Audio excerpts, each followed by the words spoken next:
ఓం నమ శివాయ శ్రీమాత్రే నమ.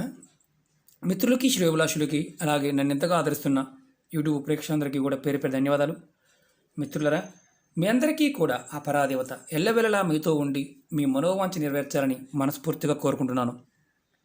ఈరోజు మనం ఒక అద్భుతమైన ఉపాయం తెలుసుకుందాం. మన మనసులో ఉన్న కోరికలు, అన్ని కోరికలు నెరవేర్చుకోవడానికి, అలాగే త్వరగా వివాహం కాని వారికి వివాహం అవ్వడానికి ఈ నవరాత్రుల్లో శుక్రవారం నాడు చేయవలసిన ఒక అద్భుతమైన ఉపాయాన్ని ఈరోజు తెలుసుకుందాం.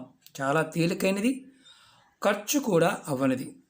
మనం ఇప్పుడు ఉన్న ఆర్థిక పరిస్థితుల్లో ధనానికి చాలా ఇబ్బందుల్లో ఉన్నారు. అలాగే అది కూడా నాకు తెలిసి ఇంకొక నెల రోజుల టైంలో అన్ని సమస్యలకి సమాధానం దొరుకుతుంది, ఇబ్బందులు ఉండవు. మనం ఈ పాండమిక్ నుంచి బయటపడడానికి అవకాశాన్ని ఆ పరాదేవత మనకి ఇస్తుందని నేను విశ్వసిస్తున్నాను. నవరాత్రి సమయంలో శుక్రవారం రోజున అమ్మవారికి కొన్ని పదార్థాలు సమర్పించడం వల్ల అమ్మవారి ప్రసన్నత మనకు లభిస్తుంది. అలాగే మన అన్ని కోరికలు నెరవేరుతాయి. అలాగే వివాహం కాని వారు చాలామంది మెసేజ్ పెడుతూ ఉన్నారు, మాకేదైనా చెప్పండి, మాకేదైనా చెప్పండి అని. అలాగే భార్యాభర్తల మధ్య సమస్యలు ఉంటే కూడా తొలగిపోతాయి, వారిద్దరి మధ్య అన్యోన్యత పెరుగుతుంది. ఈ రెండు ఉపాయాలు ఉన్నాయి. స్కిప్ చేయకుండా చోట ప్రయత్నం చేయండి. ఎందుకంటే ఇవి తేలికైన ఉపాయాలు. చెప్పిన విధానాన్ని ఆచరించినప్పుడు మాత్రమే ఫలితాలు వస్తాయి. మనం ఇది దొరకలేదు కదా, వేరే దొరికింది, దాని మీద చేయవచ్చా, ఇలా అడుగుతూ ఉంటారు. కావాలని అడుగుతూ ఉంటారు అనుకోండి, అది వేరే విషయం. ఎందుకంటే తాంత్రిక ఉపాయాలు ఆ పదార్థానికి, ఆ సమయానికి ఆ శక్తి ఉంటుంది, అది గుర్తుంచుకోండి. ఈ ఉపాయానికి తమలపాకు కావాలి, అలాగే తేనె కావాలి, ఒక పసుపు కలర్ క్లాత్ ముక్క కావాలి, అలాగే పసుపు కొమ్ము కావాలి. ఈ ఉపాయానికి ఇది శుక్రవారం నాడు చేయాలి. రేపు శుక్రవారం కదా, రేపు ఈ ఉపాయాన్ని చేయండి. అద్భుతాలు అంటే మన జీవితంలో ఒక్కొక్కసారి 2 సెకండ్లోనే జీవితం మారిపోవచ్చు. అలా మారడానికి అవకాశం కలిగిన ఉపాయం. మనం మన పూజా మందిరంలో స్నానం చేసి, ఆడవారైనా మగవారైనా ఈ ఉపాయం చేయవచ్చు. నెలసరి ఉంటే చేయమాకండి. ఇంట్లో కుటుంబంలో నెలసరి ఉంటే కూడా చేయవద్దు. అలాగే ఇది చేస్తున్నప్పుడు పరిపూర్ణమైన నమ్మకం, విశ్వాసం, అమ్మవారి మీద నమ్మకంతో ఈ ఉపాయం చేయండి. అలాగే ఏదో చేశాం కదా అని మాత్రం చేయమాకండి. ఎందుకంటే చేశాం కదా చేస్తే ఫలితం రాదు. ముందు స్నానం చేసి చక్కగా అమ్మవారి పటం ముందు, అంటే దుర్గాదేవి కానీ, చండీ కానీ, గాయత్రి కానీ, లక్ష్మీ కానీ, అమ్మవారు పార్వతీదేవి అయినా పర్వాలేదు, పటం ముందు చక్కగా ఆవు నేతితో దీపం వెలిగించాలి. గుర్తుంచుకోండి, ఆవు నేతితో దీపం వెలిగించాలి. వెలిగించిన తర్వాత ఇలా తమలపాకు తీసుకోండి, తొడి ఉంచండి, తొడిని తీసేయద్దు, తొడి ఉంచండి. ఇలాగే ఉంచి ఆకు మీద మీరు తేనెని వేయండి. నైవేద్యంగా ఇలా తేనె వేయండి. కొంచెం తేనె వేయండి. వేసి అమ్మవారి ముందు నైవేద్యంగా పెట్టండి. ఇలా పెట్టండి. పెట్టిన తర్వాత మీరు మంత్రాన్ని స్మరించాలి. ఎలాగంటే దుమ్ దుర్గాయ నమః అని కానీ, లేదంటే అమ్మవారి దుర్గా సప్తస్తుతి కానీ, లలితా సహస్రనామం కానీ, దుర్గా స్తోత్రం కానీ, మీరు ఏది చదవడం చేతకాకపోతే అమ్మవారిని మనసులో తలుచుకోండి. ఒక 10 నిమిషాల సేపన్నా కూర్చుని తలుచుకోండి. మీకు మీ మనసులో ఉన్న తలుచుకున్న తర్వాత మీ మనసులో ఉన్న కోరిక చెప్పుకోండి. నాకు ఇది కావాలి, ఇది కావాలి, పలానా పలానా చెప్పుకోండి. తర్వాత మీరు ధూపం చూపించి, హారతి చూపించి, నమస్కారం చేసుకొని 2 నిమిషాలు ఆగిన తర్వాత ఈ తమలపాకులో ఉన్న తేనెని మీ కుటుంబ సభ్యులు ఎవరైతే ఉంటారో వారందరికీ కూడా నైవేద్యంగా పెట్టండి. కొంచెం కొంచెం నైవేద్యంగా పెట్టండి. ఈ ఉపాయాన్ని ఉదయం 6 నుంచి మధ్యాహ్నం 12 లోపు మాత్రమే చేయాలి, నవరాత్రుల్లో శుక్రవారం నాడు. తర్వాత ఈ ఆకుని ఏం చేయాలని అనుమానం వస్తుంది. ఈ ఆకుని మీరు మామూలుగా ప్రసాదంగా కూడా తీసుకోవచ్చు, ఇబ్బంది ఏమీ లేదు. ఇంకోటి ఏంటంటే, ఈ ఉపాయం చేస్తున్నప్పుడు పరిపూర్ణమైన నమ్మకంతో చేయండి. సమస్త కోరికలు నెరవేరడానికి మీకు మార్గాలు తెలుస్తాయి. మీరు పరిపూర్ణమైన నమ్మకంతో చేసినట్లయితే మీకు ఆ సమయానికి పనులు అవ్వడానికి అవకాశాలు ఏర్పడతాయి. అలాగే రెండో ఉపాయం చెప్తాను.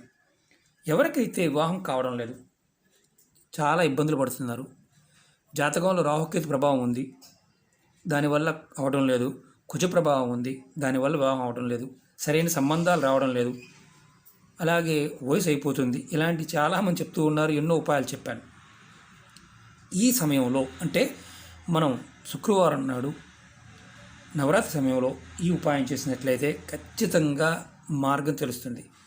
జాతకంలో కుజ ప్రభావంతో పాటు గురువుడు అంటే జాతకంలో గురువు కూడా బాగోనప్పుడు ప్రభావం విపరీతంగా ఉంటుంది. శుక్రవారం నాడు ఈ ఉపాయం చేయటం వల్ల ఖచ్చితంగా మీకు వివాహం అవ్వడానికి అవకాశాలు ఏర్పడతాయి. ఎలా అంటే మీరు ఆడవారైనా మగవారైనా సరే ఒక చిన్న ఎల్లో కలర్ కొత్త క్లాత్ ముక్క తీసుకోండి. ఒక పసుపు కొమ్ము, ఇంతదే అవసరం లేదు, చిన్నదైనా పర్వాలేదు, ఇంత ముక్కైనా పర్వాలేదు, తీసుకోండి. శుక్రవారం నాడు స్నానం చేసి అంటే ఉదయాన్నే సూర్యోదయానికి తర్వాత స్నానం చేసి మీరు ఇలా క్లాత్ని అమ్మవారి ముందు పెట్టి దాని మీద పసుపు కొమ్ము ఇలా పెట్టండి. పెట్టి మీ మనసులో అమ్మవారిని ప్రార్థించండి. వివాహ సంబంధాలు సమస్యలు అంటే వివాహానికి సంబంధించిన సమస్యలు ఎదురవుతున్నాయి, త్వరగా తీరిపోవాలి, నాకు వివాహం త్వరగా కావాలి అని మనసులో కోరుకోండి. ఎవరికైతే వివాహం కావాలో వారు మాత్రమే చేయాలి. చాలామంది అడుగుతూ ఉంటారు, మా అబ్బాయి కోసం నేను చేయొచ్చా, మా అమ్మాయి కోసం నేను చేయవచ్చా అని. మీరు చేస్తే మీకు వివాహం కావాల్సిన వారు చేయాలి, కానీ వారి తల్లిదండ్రులు కానీ ఇలాంటి చేయకూడదు. ఎందుకంటే వారి కర్మాను దోషాన్ని తొలగించుకోవడానికి ఈ ఉపాయం. మీ మనసులో కోరుకున్న తర్వాత ఏ సమస్య ఒకవేళ సంబంధం వస్తుంది వెళ్ళిపోతుంది, అది కూడా చెప్పుకోండి. తర్వాత అమ్మవారి ముందు పసుపు కలర్లో ఉన్న పువ్వులు ఏదైనా దొరికితే పెట్టండి అమ్మవారి ముందు. అలాగే అరటిపళ్ళు, పసుపు కలర్లో ఉన్న అరటిపళ్ళు నైవేద్యంగా పెట్టండి. బెల్లాన్ని నైవేద్యంగా పెట్టండి. పెట్టి ఏదైతే మీరు క్లాత్ పెట్టుకున్నారో ఈ క్లాత్లో అమ్మవారికి ధూపం దీపం చూపించండి. చూపించిన తర్వాత ఈ క్లాత్లో ఇలా పసుపు కొమ్ముని చక్కగా మీరు కట్టుకోవాలి. చిన్నదైతే ఇబ్బంది ఉండదు, పెద్దదైతే కొంచెం ఇబ్బంది ఉంటుంది. పెద్దదైనా పెట్టుకోవచ్చు, దానికి మార్గం చెప్తాను. దీన్ని ఇలా కట్టాం కదా, ఇది పెద్దది. దీన్ని చిన్నదనుకోండి, మీరు చేతి జబ్బకు కానీ మణికట్టుకు కానీ కట్టుకోవచ్చు. ఆడవారైతే మెడలో కూడా దీన్ని ధరించవచ్చు, మగవారు చేతి జబ్బకు ధరించవచ్చు. ఒకవేళ మీకు అవకాశం లేకపోతే ఇలాగే కట్టుకొని మీరు హ్యాండ్ బ్యాగ్ వాడితే హ్యాండ్ బ్యాగ్లోను, పర్సు వాడితే పర్సులో చిన్నదైనా పెట్టుకోండి. ఆప్షన్ ఉంది కాబట్టి ఇబ్బంది లేదు. ఇలా పెట్టుకోవడం వల్ల ఇది ఎప్పుడు దాకా పెట్టుకుని ఉండాలి, ఇది మీ వివాహం అయ్యే వరకు దీన్ని అలాగే ఉంచుకోవాలి. తర్వాత ఎటువంటి మైలు కానీ ఎటువంటి ఇబ్బందులు కానీ ఉండవు. తేలిగ్గా అనిపించవచ్చు, కానీ పరిపూర్ణమైన కోరిక చేయండి. ప్రతిరోజు మీరు ధూపం చూపించాల్సిన అవసరం, తర్వాత మైలు కానీ ఇలాంటివి ఏమీ ఉండవు.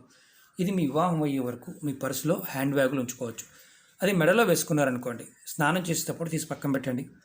జబ్బకు కట్టుకున్నప్పుడు మీకు త్వరగా చీకిపోతుంది, అంటే మణికట్టు కట్టినా అది కుడి చేతికి కట్టుకోవాలి. ఆడవారైనా మగవారైనా కుడి చేతికే ధరించాలి కట్టుకోవాలనుకుంటే. అలా కాని పక్షంలో పర్సులో పెట్టుకోండి. ఎందుకంటే స్నానం చేస్తున్నప్పుడు లేదంటే పడుకున్నప్పుడు పాడైపోవడానికి అవకాశం ఉంటుంది కాబట్టి దీన్ని తావీజులో మాత్రం పెట్టుకోకూడదు, డైరెక్ట్గా క్లాత్లోనే పెట్టుకోవాలి. ఇది చేయండి, ఖచ్చితంగా మీకు వివాహానికి అడ్డంకులు ఏదైతే ఉన్నాయో అవి తొలగిపోతాయి. ఇది ఖర్చుతో కూడుకున్న విషయాలు కాదు, ఇవి తాంత్రికమైన ఆ సమయంలో చేయటం వల్ల ఈ పదార్థానికి ఆ శక్తి వస్తుంది. ఇది పరిపూర్ణమైన నమ్మకంతో విశ్వాసంతో చేయండి. ఖచ్చితంగా వివాహానికి సంబంధించిన అడ్డంకులు తొలగిపోతాయి. రెండో వివాహం చేసుకోవాలనుకునేవారు కూడా ఈ ఉపాయాన్ని చేయవచ్చు. ఓకే మిత్రులారా, మీకు ఈ వీడియో నచ్చినట్లయితే లైక్ చేయండి, నా ఛానల్ సబ్స్క్రైబ్ చేసుకోండి, గంట సింబల్ని యాక్టివేట్ చేసుకోండి, 10 మంది మిత్రులకి షేర్ చేయండి. అలాగే అనేక రకాలైన సమస్యల మీద వీడియోలు చేయడం జరిగింది. మీరు నా వీడియోస్లోకి వెళ్ళి చాలామంది నోటిఫికేషన్స్ రావడం లేదని మెసేజ్ పెడుతున్నారు. ఇప్పుడు వాతావరణ పరిస్థితి వల్ల అలా ఉండవచ్చు, లేదా మీరు నా వీడియోస్లోకి వెళ్ళండి, నా వీడియోస్లో కొత్తగా పెట్టిన వీడియోస్ చూడవచ్చు. మీరు కొత్తగా చూసేవారైతే ఛానల్ని సబ్స్క్రైబ్ చేసుకున్న తర్వాత పక్కనే ఉన్న గంట సింబల్ని యాక్టివేట్ చేసుకోండి. నేను ఏ పోస్ట్ పెట్టినా మీకు నోటిఫికేషన్లో వస్తుంది. అలాగే పాత వీడియోలు కూడా నా వీడియోస్లోకి వెళ్ళండి, మీరు ఆచరించగలిగే వీడియోలని చేయండి. ఆ పదార్థము ఆ సమయము మీకు వీలైతేనే ఆ పదార్థంతో చెప్పిన విధంగా చేయండి. అలాగే వీడియోని పూర్తిగా ప్రయత్నం చేయండి. నేను 1-2 సార్లు వీడియోలో ఎక్స్ప్లెయిన్ చేస్తూ ఉంటాను. ఎందుకంటే ఇవి తాంత్రిక ఉపాయాలు.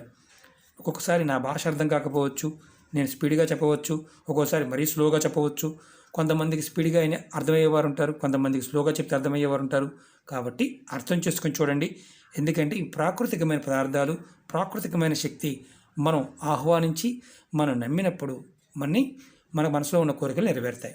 ఓకే మిత్రులారా, ఓం నమః శివాయ, శ్రీమాత్రే నమః.